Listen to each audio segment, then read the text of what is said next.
नमस्कार साथियों, स्वागत है आप सबका रमा क्लासेस में। अभी हम जानने वाले महात्मा गांधी और राष्ट्रीय आंदोलन।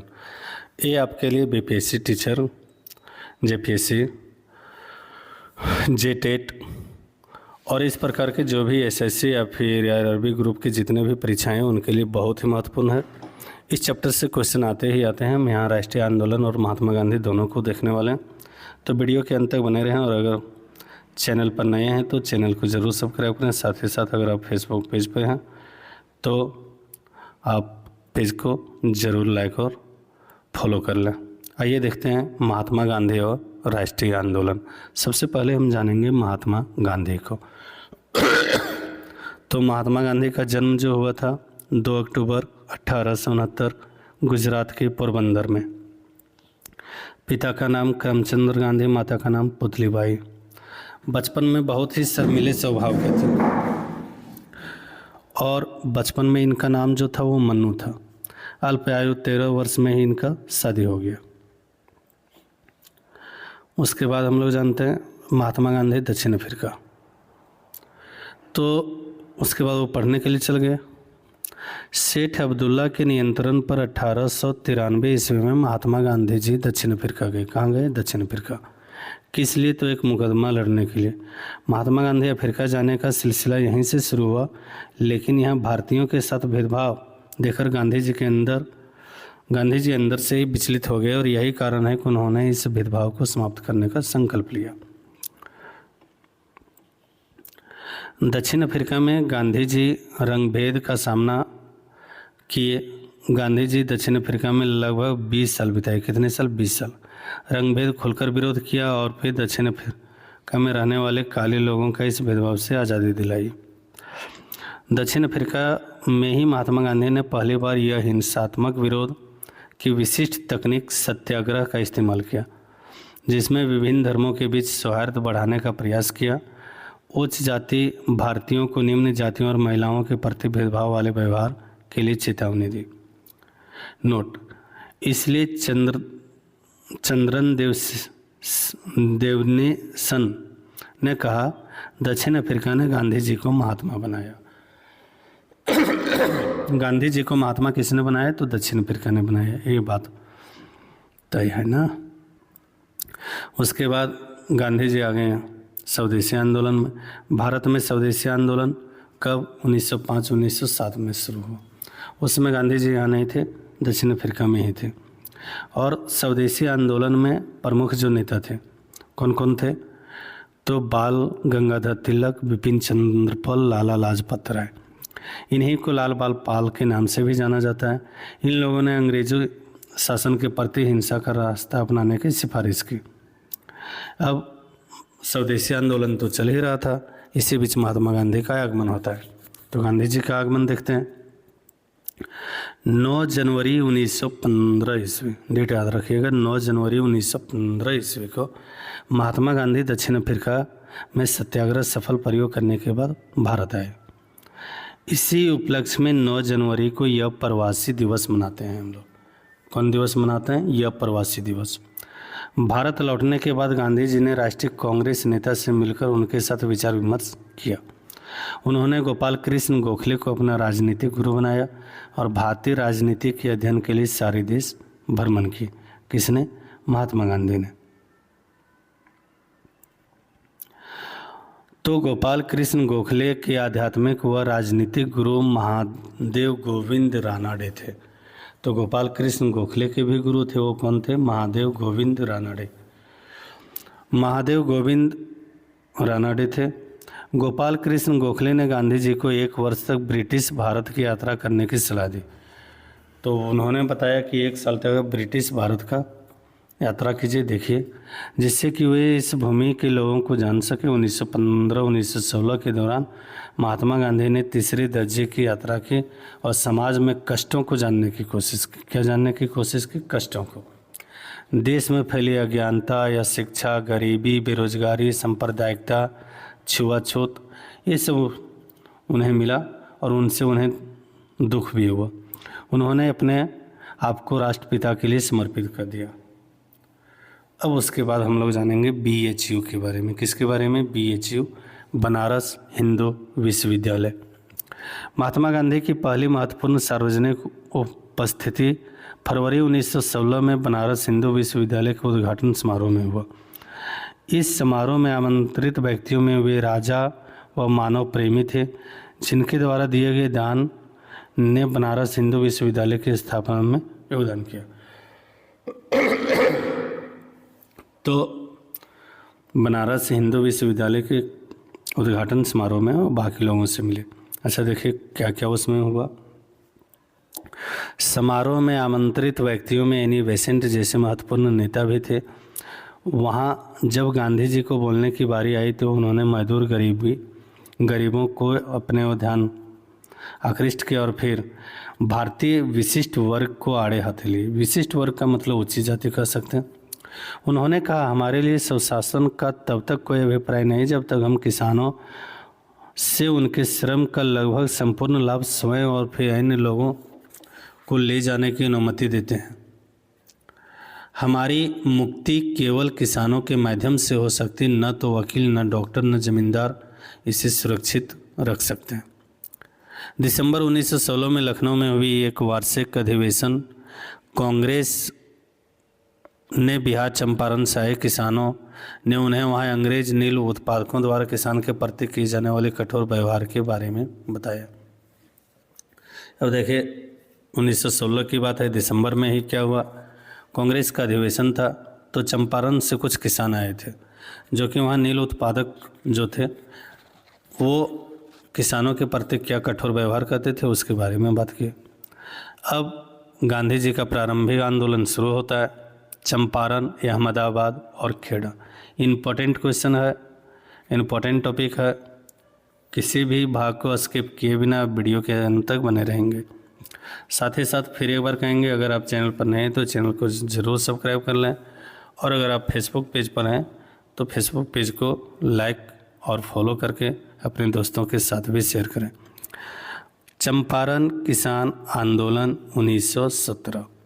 तो दक्षिण अफ्रीका में सफल सत्याग्रही गांधी जी ने 25 मई 1915 को कोचरव अहमदाबाद साबरमती आश्रम के किनारे सत्याग्रही आश्रम का स्थापना किया। इसलिए उन्हें साबरमती संत कहा जाता है। क्या कहा जाता है? साबरमती संत। साबरमती के किनारे उन्होंने किया था।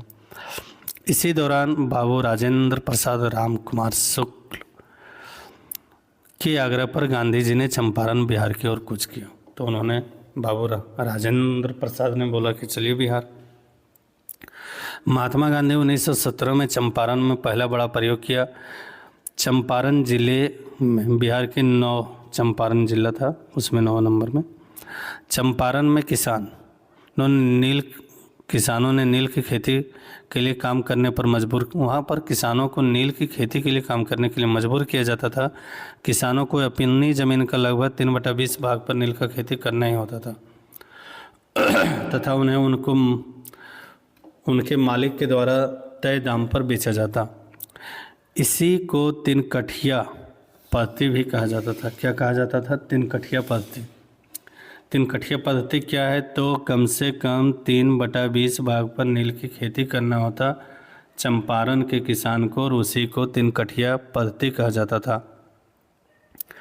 1917 में महात्मा गांधी, बाबू राजेंद्र प्रसाद, मजहूरुल हक, JB कृपलानी और महादेव देसाई वहां पहुंचे और किसानों की हालत का विस्तृत जांच पड़ताल की। क्या हालत है उसके बारे में जांच पड़ताल की। चंपारण आंदोलन में अग्रणी भूमिका निभाने के कारण सविनय अवज्ञा आंदोलन की पहली लड़ाई महात्मा गांधी ने जीत ली।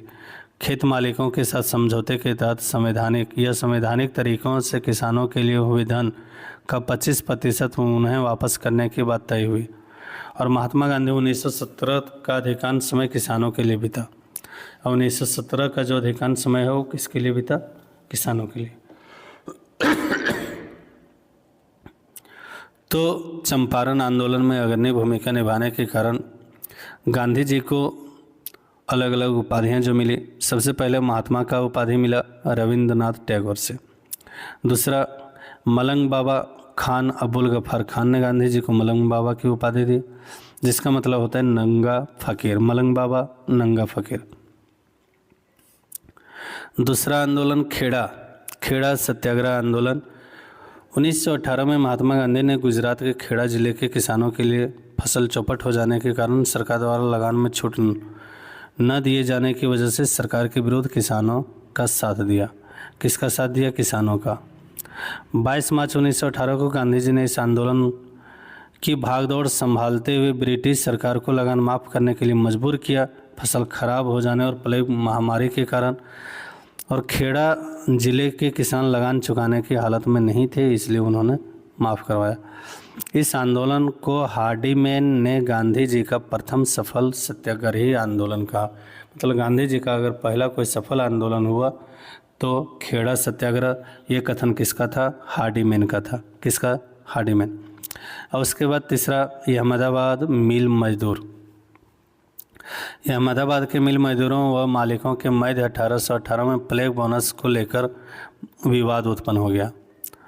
अहमदाबाद में एक श्रम विवाद को हस्तक्षेप कर कपड़ों की मिलों में काम करने के लिए मजबूर किया जाता था, तो काम करने की बेहतर स्थितियां की मांग कर रहे थे कौन? काम करने वाले मजदूर 50% बोनस मांग रहे थे, परंतु मालिक 20% देने के लिए तैयार थे। गांधी जी ने इस आंदोलन का नेतृत्व करते हुए भूख हड़ताल का सहारा लिया और इस आमरण अनशन के परिणाम स्वरूप उन्हें 35% का बोनस मिला। कितना प्रतिशत? 35%। मजदूर डिमांड कर रहे थे 50%, देने के लिए तैयार थे 20%, अंत में तय हुआ 35%। अहमदाबाद मिल आंदोलन गांधी जी का पहला आमरण अनशन का प्रतीक माना जाता है। उल्लेखनीय है, इसी आंदोलन में मिल मालिक अम्बालाल साराभाई व उसकी बहन अनुसुईया ने गांधी जी का साथ दिया। तो मिल के मालिक होते हुए भी अम्बालाल साराभाई और उनकी जो बहन थी अनुसुईया, उन्होंने भी साथ दिया। अब हम बात करेंगे रॉलेट एक्ट 1919 उसके बारे में। तो गरीबी, बीमारी, नौकरशाही, दमन चक्र, युद्धकाल में धन एकत्र करने और सिपाहियों की भर्ती, जबरन भर्ती में सरकार द्वारा प्रयुक्त कठोरता के कारण भारतीय जनता में अंग्रेजी शासन के विरुद्ध पनप रहे असंतोष ने उग्रवादी क्रांतिकारी गतिविधियों को तेज कर दिया। बढ़ रही क्रांतिकारी गतिविधियों को कुचलने के लिए सरकार ने 1917 ईस्वी में न्यायाधीश सिजनी रॉलेट की अध्यक्षता में एक समिति का नियुक्त किया गया था। देखिए, गतिविधि को कुचलने के लिए सरकार ने 1917 में न्यायाधीश सिजनी रॉलेट की अध्यक्षता में एक समिति का नियुक्त किया गया था, जिसे आतंकवाद को कुचलने के लिए एक प्रभावी योजना का निर्माण करना था। रॉलेट एक्ट समिति सुझावों के आधार पर फरवरी 1919 को केंद्रीय विधान परिषद में 2 विधेयक पेश की गई, जिसमें एक विधेयक परिषद में भारतीय सदस्यों का विरोध के बाद भी पेश हो गया। भारत के सदस्य विरोध कर रहे थे, फिर भी पास हो गए। 17 मार्च 1919 को केंद्रीय विधान परिषद से पास हुआ विधेयक रॉलेट एक्ट या रॉलेट अधिनियम के नाम से जाना जाता है। कब पास हुआ था? तो 17 मार्च 1919। रॉलेट अधिनियम के द्वारा अंग्रेज सरकार जिसको चाहे जब तक चाहे बिना मुकदमा चलाए जेल में बंद रख सकते थे, इसलिए इस कानून को बिना वकील, बिना अपील, बिना दलील का कानून कहा गया। मोतीलाल नेहरू के शब्दों में न अपील, न वकील, न दलील, सिर्फ गिरफ्तारी ही रॉलेट एक्ट था। रॉलेट एक्ट जनता को साधारण स्वतंत्रता का प्रत्यक्ष कुठाराघात तथा अंग्रेजी सरकार की बर्बर और स्वेच्छाचारी नीति का स्पष्ट प्रमाण था। किस प्रकार से बर्बर और स्वेच्छाचारी नीति अंग्रेज अपनाते थे, इसका एक प्रमाण था रॉलेट एक्ट। अब इसके विरोध में जो सत्याग्रह आंदोलन हुआ उसके बारे में। तो रॉलेट एक्ट भारतीय जनता ने काला कानून कहकर आलोचना की। गांधी जी ने रॉलेट एक्ट की आलोचना करते हुए उसके विरोध में सत्याग्रह करने के लिए सत्याग्रह सभा की स्थापना की। रॉलेट एक्ट विरोधी सत्याग्रह के पहले चरण में स्वयं सेवकों ने कानून को औपचारिक चुनौती देते हुए गिरफ्तारी दी। तो औपचारिक चुनौती देते हुए क्या किया? गिरफ्तारी दी। 6 अप्रैल 1919 को गांधी जी के अनुरोध पर देश भर में हड़ताल का आयोजन किया गया। हिंसा की छोटी मोटी घटनाएं के कारण गांधी जी पंजाब और दिल्ली में प्रवेश पर प्रतिबंध लगा दिया। मतलब गांधी जी दिल्ली और पंजाब नहीं जा सकते थे। 6 अप्रैल की बात है। 9 अप्रैल को गांधी जी दिल्ली में प्रवेश करने का प्रयास किया, गिरफ्तार कर लिए गए। इनकी गिरफ्तारी से देश में आक्रोश बढ़ गया। गांधी जी को बम्बई ले जाकर रिहा कर दिया। रॉलेट एक्ट के विरोध में गांधी जी द्वारा स्थापित सत्याग्रह सभा में जमनालाल दास, द्वारकादास, शंकरलाल बैंकर, उमर सोमानी, बीजी हनीमन ये सब शामिल थे। अब इसी रॉलेट एक्ट के बाद आता है जालियांवाला बाग हत्या। चलिए अब बात होगी जालियांवाला बाग हत्याकांड के बारे में। तो 13 अप्रैल 1919 को अमृतसर में स्थित जालियांवाला बाग में काफ़ी सारे लोग रॉलेट एक्ट के विरोध में इकट्ठा हुए थे। यह मैदान चारों तरफ से बंद था। शहर के बाहर होने के कारण वहाँ जुटे लोगों को यह पता नहीं था कि इलाके में मार्शल लॉ लागू हो चुका है। जनरल डायर हथियारबंद सैनिकों के साथ वहाँ पहुँचा और जाते ही उसने मैदान के बाहर निकलने के सारे रास्ते बंद कर दिए। इनके बाद सिपाहियों ने भीड़ पर अंधाधुंध गोलियां चलाई। परिणाम स्वरूप लगभग 1000 लोग घायल हुए, उससे ज़्यादा लोगों की मृत्यु हुई। सरकारी आंकड़ों के अनुसार इसे 379 बताई गई। फिर उसके बाद यह सहयोग आंदोलन 1920-22 में हुआ। यह आंदोलन गांधी जी का प्रथम जन आंदोलन था। जन आंदोलन मतलब पूरे समुदाय के लिए था। यह उस समय आंदोलन शुरू हुआ जब गांधी जी जन नेता बन गए थे और इस आंदोलन ने जनता में नया जोश आ गया। जनता में नया जोश भरने का काम किया किसने? असहयोग आंदोलन में। इस आंदोलन के कार्यक्रम निम्न थे: सरकार से प्राप्त उपाधियां, वैतनिक पदों का त्याग किया गया। सरकारी स्कूलों में सहकारी अनुदान से प्राप्त स्कूलों का बहिष्कार किया गया। 1919 में सुधार एक्ट के अंतर्गत होने वाले चुनाव को भी रद्द किया गया। सरकार के सभी न्यायालयों का बहिष्कार किया गया। विदेशी माल का बहिष्कार किया गया। सभी सरकारी और अर्ध सरकारी जो भी समारोह थे उनका बहिष्कार किया गया। सैनिक, कॉलेज, मजदूर आदि में काम करने से इनकार कर दिए। मद्यपान का निषेध किया गया। सरकार को टैक्स देना भी बंद कर दिया गया। सैनिक कर्मचारियों द्वारा विदेशों में नौकरी करने से साफ इनकार कर दिया गया। इस आंदोलन में कुछ रचनात्मक पक्ष पर भी ध्यान दिया गया, जैसे स्कूल तथा कॉलेजों की स्थापना, पंचायतों की स्थापना, स्वदेशी को स्वीकार करने का प्रचार किया गया। हथकरघा तथा बुनाई उद्योग का प्रोत्साहित किया गया। यह अस्पृश्यता का अंत किया गया। हिंदू मुस्लिम एकता स्थापित करने का प्रयास किया गया। ये सब कार्यक्रम इसमें शामिल थे। कार्यक्रम को आगे बढ़ाने के लिए गांधी जी द्वारा लोगों को जागृत और उत्साह करके लोगों को जगाया। उन्हें सदैव अहिंसा के मार्ग पर डटे रहने के लिए कहा गया। उनकी सलाह थी कि किसी भी कीमत पर आंदोलन हिंसात्मक न हो पाए। आंदोलन अति तीव्र से चल रहा था। स्कूल कॉलेज में हजारों छात्रों ने बहिष्कार किया। वकीलों ने बड़े स्तर पर आंदोलन का बहिष्कार किया। देश के जाने माने वकील जैसे GR दास, मोतीलाल नेहरू आदि ने वकालत करना छोड़ दी। विदेशी कपड़ों की होलिका जलाई गई। चरखे, खादी खूब प्रचार किए गए। खादी राष्ट्रीय प्रतीक भी बन गया। शराब की दुकानों पर धरना दिया गया। चुनाव का भी बहिष्कार किया गया। कोई भी कांग्रेसी चुनाव में खड़ा नहीं हुआ और यह सहयोग आंदोलन देश का पहला विशाल जन आंदोलन बन गया, जो कि सभी प्रांत, सभी वर्ग, सभी जाति के लोगों के लिए आंदोलन बना। उसके बाद इसी में हम जानते हैं चोरी चौरा और यह सहयोग आंदोलन। अब 5 फरवरी 1922 को क्या हुआ? पूर्वी उत्तर प्रदेश के गोरखपुर जिले के चौरी चौरा गांव में कांग्रेस का एक जुलूस निकला। पुलिस ने जुलूस को रोका, लेकिन उत्तेजित भीड़ ने उनको थाने के अंदर खदेड़ दिया। इसमें एक थानेदार और 21 पुलिसकर्मी थे। एक थानेदार था और 21 पुलिसकर्मी थे। जुलूस ने थाने में आग लगा दी, जिससे कि सभी लोग जलकर मर गए। कुछ ऐसी घटनाएं मुंबई और मद्रास में भी हुई, जिसमें गांधी जी अत्यंत दुखित हुए और उन्होंने विश्वास हो गया कि अभी लोग यह हिंसात्मक आंदोलन के तैयार नहीं थे। अतः गांधी जी ने आंदोलन को स्थगित करना चाहते थे। अंततः 12 फरवरी 1922 ईस्वी को कांग्रेस की कार्य समिति ने आंदोलन को स्थगित कर दिया। कब? 12 फरवरी 1922 ईस्वी को। यह उसके बाद है नमक सत्याग्रह। वर्ष 1928 में एंटी साइमन कमीशन मूवमेंट हुआ, जिससे लाला लाजपत राय पर बर्बरतापूर्वक लाठीचार्ज किया गया और इसके बाद उनकी मृत्यु हो गई। 1928 में एक और प्रसिद्ध बारडोली सत्याग्रह हुआ, इसलिए 1928 को फिर से एक बार भारतीय राजनीतिक सक्रियता बढ़ने लगे।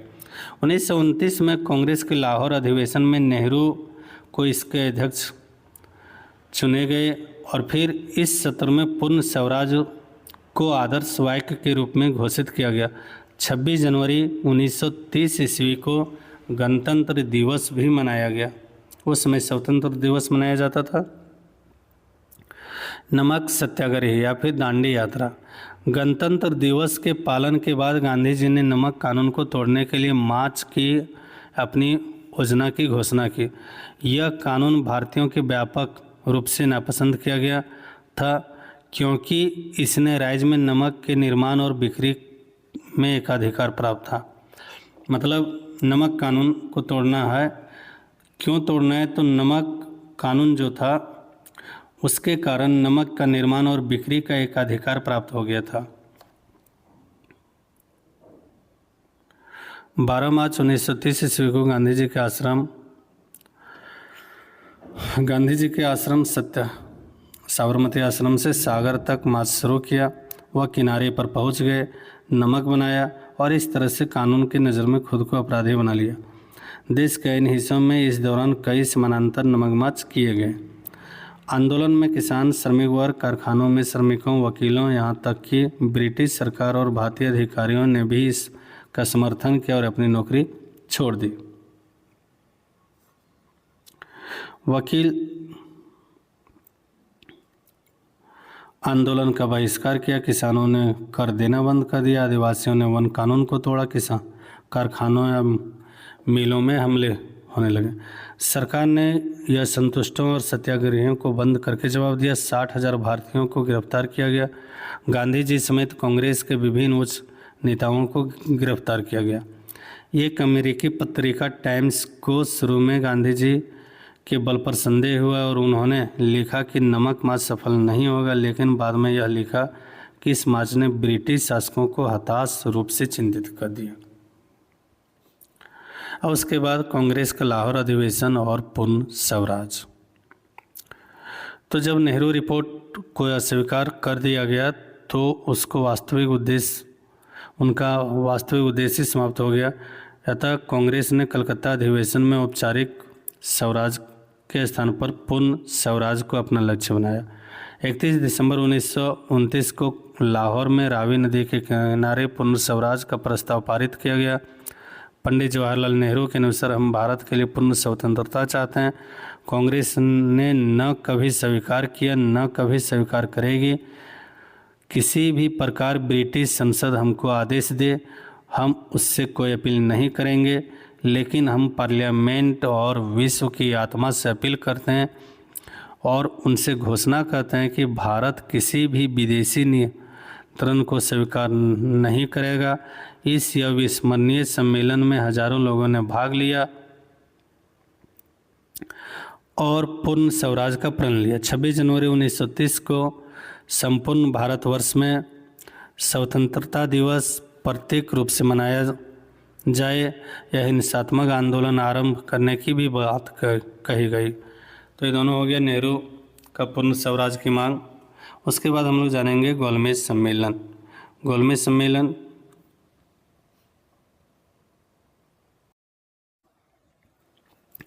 गोलमेज सम्मेलन सविनय अवज्ञा आंदोलन की तीव्रता को देखते हुए ब्रिटिश सरकार ने घोषणा की कि भारत के विभिन्न राजनीतिक दलों के प्रतिनिधियों एवं ब्रिटिश राजनीतिज्ञों का एक गोलमेज सम्मेलन बुलाया जाएगा और इसमें सैमन कमीशन का रिपोर्ट के आधार पर भारत में राजनीतिक समस्या का विचार विमर्श होगा। अब प्रथम गोलमेज सम्मेलन देखिए, 12 नवंबर 1930 से 19 जनवरी 1931 तक चला। प्रधानमंत्री रेमजे मैकडोनाल्ड की अध्यक्षता में लंदन में 12 नवंबर 1930 से 19 जनवरी 1931 तक प्रथम गोलमेज सम्मेलन का आयोजन किया गया। इसमें कुल 89 प्रतिनिधियों ने भाग लिया। इस गोलमेज सम्मेलन का उद्देश्य भारतीय संविधान समस्या को सुलझाना था।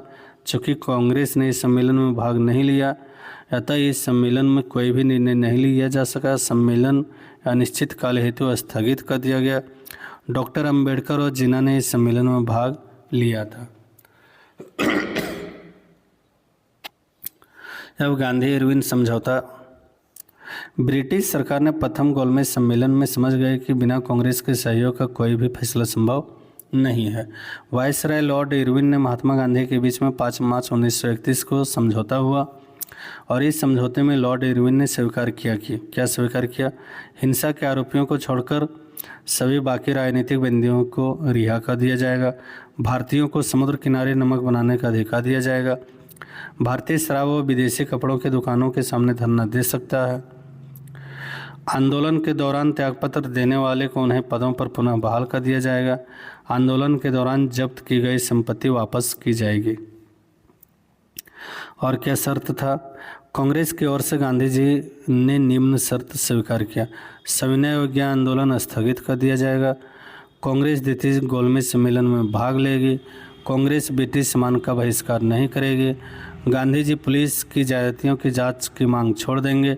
और यह समझौता इसलिए महत्वपूर्ण था क्योंकि पहली बार ब्रिटिश सरकार ने भारतीयों के साथ समानता के स्तर पर समझौता किया था। तो पहली बार कोई समझौता हुआ था और वह था गांधी इरविन समझौता।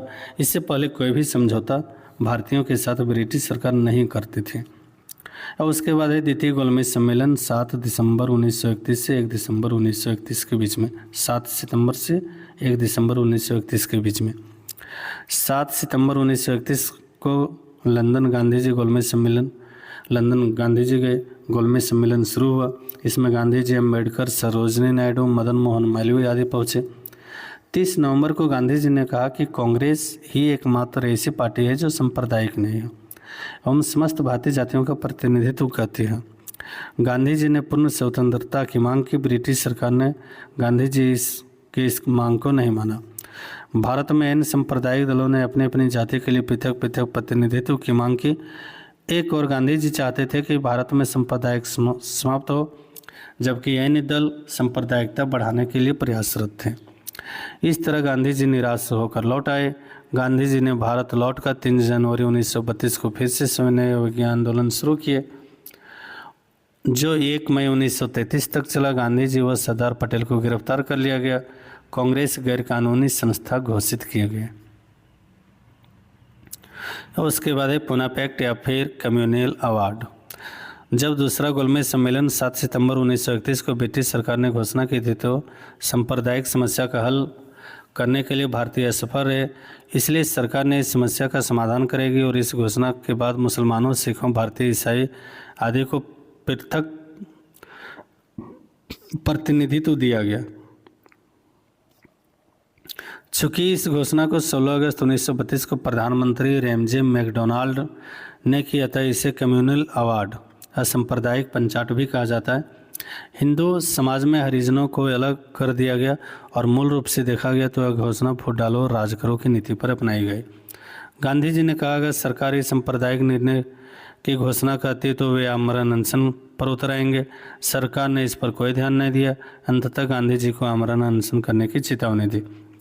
अंत में सरकार को झुकना पड़ा और गांधी जी सहित मदन मोहन मालवीय, डॉक्टर राजेंद्र प्रसाद, राजगोपालाचारी, एम.सी. रज्जा के सहयोग से समझौता हुआ। 26 सितंबर 1932 को समझौता पर हस्ताक्षर हुई। चूँकि यह समझौता भारत के पुणे में हुआ था इसलिए इसको पुणे समझौता के नाम से भी जाना जाता है। और उसके बाद है भारत छोड़ो आंदोलन।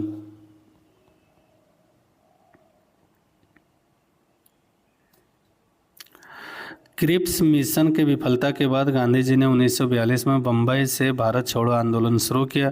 तुरंत ही गांधी जी और उसके साथ में और जो वरिष्ठ नेता थे उनको गिरफ्तार कर लिया गया। लेकिन पूरे देश में युवा कार्यकर्ताओं ने हमले और तोड़फोड़ की। भारत छोड़ो आंदोलन एक जन आंदोलन का रूप में लाया जा रहा था। इसमें सैकड़ों हजारों आम नागरिक और युवा अपने कॉलेज छोड़कर जेल चले गए। इस दौरान जब कांग्रेसी नेता जेल में थे, जिन्ना और एन मुस्लिम लीग के नेताओं ने पंजाब और सिंध में अपना प्रभाव बढ़ाने के लिए धैर्य से काम लिया और उनकी उपस्थिति बहुत कम थी। 9 जून 1944 को गांधी जी जेल से रिहा कर दिया गया। उसके बाद उन्होंने मतभेदों को सुलझाने के लिए जिन्ना के साथ बैठक की। 1945 में इंग्लैंड में श्रम सरकार सत्ता में आई। भारत को स्वतंत्रता देने के लिए खुद को प्रतिबद्ध किया। भारत में लॉर्ड वेवेल ने कांग्रेस और लीग के साथ बैठक की। 1946 में चुनाव ध्रुवीकरण पूरी तरह से देखा गया था, जब कांग्रेस सामान्य श्रेणी में बह गई थी, लेकिन मुस्लिमों के लिए सीटें आरक्षित थी और ये सीटें मुस्लिम लीग ने भारी बहुमत से जीत लिया था। 1946 में कैबिनेट मिशन भारत आया, लेकिन यह कांग्रेस को प्राप्त करने में विफल रहा और मुस्लिम लीग संघीय व्यवस्था पर सहमत हो गई, जिसने भारत को एकजुट रखा। कुछ हद तक प्रांतों को स्वायत्तता प्रदान की गई। वार्ता की असफलता के बाद जिन्ना ने पाकिस्तान की मांग को दबाने के लिए सीधे कार्रवाई के दिन का आह्वान किया और 16 अगस्त 1946 को कलकत्ता में दंगे भड़क उठे। बाद में बंगाल के अन्य हिस्सों में और फिर बिहार, संयुक्त प्रांत और फिर पंजाब में दंगा फैल गया। दंगा में दोनों समुदाय को नुकसान पहुंचा। फरवरी 1947 में वायसराय लॉर्ड माउंटबेटन ने वेवेल की जगह ली। उन्होंने बातचीत के एक अंतिम दौर को बुलाया और जब वार्ता या निर्णयात्मक थी तो उन्होंने घोषणा की भारत को मुक्त कर दिया जाएगा और इसे विभाजित किया जाएगा। आखिरकार 15 अगस्त 1947 को भारत को सत्ता हस्तांतरित की गई। उसके बाद है महात्मा गांधी के अंतिम वीर दिवस। गांधी जी आज़ादी के दिन 24 घंटे के उपवास के साथ चिन्हित किया गया। स्वतंत्रता संग्राम देश के विभाजन के साथ समाप्त हो गया। हिंदू और मुस्लिम एक दूसरे के जीवन चाह रहे थे। सितंबर और अक्टूबर के महीने में गांधी जी अस्पतालों और शरणार्थियों शिविर में घूमे, लोगों को सांत्वना दी। उन्होंने सिखों, हिंदुओं और मुसलमानों से अतीत को भूलने और मित्रता, सहयोग और शांति का हाथ बढ़ाने की अपील की। गांधी जी और नेहरू के समर्थन में कांग्रेस अल्पसंख्यकों के अधिकार पर प्रस्ताव पारित किया। इसने आगे कहा कि पार्टी ने विभाजन को कभी स्वीकार नहीं किया, लेकिन इस पर उसे मजबूर किया गया था। कांग्रेस ने कहा कि भारत एक लोकतांत्रिक धर्मनिरपेक्ष देश होगा, प्रत्येक नागरिक समान होगा। कांग्रेस ने भारत में अल्पसंख्यकों को आश्वस्त करने का प्रयास किया कि भारत में उनके अधिकारों की रक्षा की जाएगी। 26 जनवरी 1948 को गांधी जी ने कहा कि पहले स्वतंत्रता दिवस इसी मनाया जाता था। अब स्वतंत्रता आ गई, लेकिन गहरा मोहभंग हो गया है। उनका मानना था कि सबसे बुरा है। उन्होंने समय यह आशा करने की अनुमति दी थी कि यद्यपि भौगोलिक और राजनीतिक रूप से भारत दो में विभाजित है, पर हम कभी भी मित्र और भाई होंगे जो एक दूसरे के मदद और सम्मान करेंगे, बाहरी दुनिया के लिए एक होंगे। गांधी जी हिंदू उग्रवादी नाथूराम गोडसे ने गोली मारकर हत्या कर दी। गांधी जी की नाथूराम गोडसे हिंदू चरमपंथी अखबार के संपादक थे। उन्होंने गांधी जी को मुसलमानों के एक अपीलकर्ता के रूप में निरूपित किया था। तो 31 जनवरी की घटना है, गांधी जी को गोली जो मारी गई थी। गांधी जी की मृत्यु में शोक की असाधारण अभिव्यक्ति हुई। भारत के राजनीतिक स्पेक्ट्रम पर श्रद्धांजलि अर्पित की गई। जॉर्ज ऑरवेल, आइंस्टीन आदि टाइम पत्रिका से सराहना करते हुए टाइम पत्रिका में उनकी मृत्यु की तुलना अब्राहम लिंकन से की थी। अब गांधी जी को जानना मतलब गांधी जी को जानने के लिए कौन कौन से किताब हैं, कौन कौन से स्रोत हैं। तो अलग अलग स्रोत हैं जिससे राष्ट्रीय आंदोलन और इतिहास में गांधी जी के राजनीतिक करियर के पुनर्निर्माण को किया जा सकता है। घटनाओं को जानने के लिए गांधी जी और उसके समकालीन लेखक भाषण महत्वपूर्ण स्रोत थे। हालांकि एक अंतर है, भाषण सार्वजनिक करने के लिए थे, जबकि निजी पत्र भावनाओं और सोच को व्यक्त करने के लिए थे। उन्हें सार्वजनिक रूप से व्यक्त नहीं किया जा सकता। व्यक्तियों को लिखे गए कई पत्र व्यक्तिगत थे, लेकिन वे जनता के लिए भी थे। पत्र की भाषा को इस जागरूकता का आकार दिया गया था कि इसे प्रकाशित किया जा सके, इसलिए अक्सर लोगों को स्वतंत्र रूप से अपनी राय व्यक्त करने से रोकता है।